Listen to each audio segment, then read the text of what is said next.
ইতিহাস গড়ে তুলল ভগবান শ্রীকৃষ্ণের এই ছবিটি। এটি একটি বাৎসল্যরূপ ঐতিহাসিক ছবি। এটি 167 কোটি টাকায় বিক্রি হয়েছে। ভারতবর্ষের মধ্যে সর্বশ্রেষ্ঠ জাতীয় সম্পদ হিসেবে বিবেচিত হয়ে রইল। বন্ধুরা, ছবিটিতে যাকে দেখতে পাচ্ছেন, একটা ছোট্ট শিশু অত্যন্ত ভালোবাসার সাথে তার মাকে জড়িয়ে ধরে রয়েছে। সে আর কেউ না, সে আমাদের সৃষ্টিকর্তা ভগবান শ্রীকৃষ্ণ, যিনি এই বিশ্ব ব্রহ্মাণ্ডের সৃষ্টিকর্তা। লক্ষ লক্ষ মুনি ঋষিরা যার ধ্যানে লিপ্ত থাকেন, তিনি এই মানব শিশুর রূপ ধরে মা যশোদাকে জড়িয়ে ধরে রয়েছেন আদর পাওয়ার জন্য।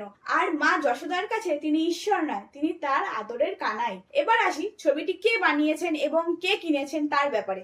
এই ছবিটি 1890 দশকে রাজা রবি বর্মা মধ্য গগনের সময় আঁকা একটি অয়েল পেন্টিং ছবি। আর এই ছবিটি গত 1 এপ্রিল ভারতের প্রখ্যাত শিল্পপতি টিকা প্রস্তুতকারী সংস্থা, যার নাম সিরাম ইনস্টিটিউট অফ ইন্ডিয়া, তার কর্ণধার যিনি আছেন ডক্টর সাইরাস এস পুনাওয়ালা, তিনি এই ছবিটি কিনেছেন। ছবিটি কেনার পেছনে তার কোনো ব্যক্তিগত উদ্দেশ্য ছিল না। তিনি চেয়েছিলেন সনাতন সংস্কৃতির ঐতিহ্য ধরে রাখতে এবং আমাদের সনাতন ধর্মের রাজাদের সংস্কৃতি ধরে রাখার জন্য, ভগবান শ্রীকৃষ্ণের ঐতিহ্যের মহিমা ধরে রাখার জন্য। এই ধরনের অরিজিনাল পেন্টিং খুবই বিরল, তাই এটি শুধু একটি পেন্টিং নয়, বড় ইতিহাসের এক অমূল্য সম্পদ। অনেক সময় এমন নামি দামি শিল্প বিদেশে চলে যায়। তিনি চেয়েছিলেন এটি ভারতে থাকুক এবং পরবর্তী প্রজন্ম যাতে দেখতে পায়।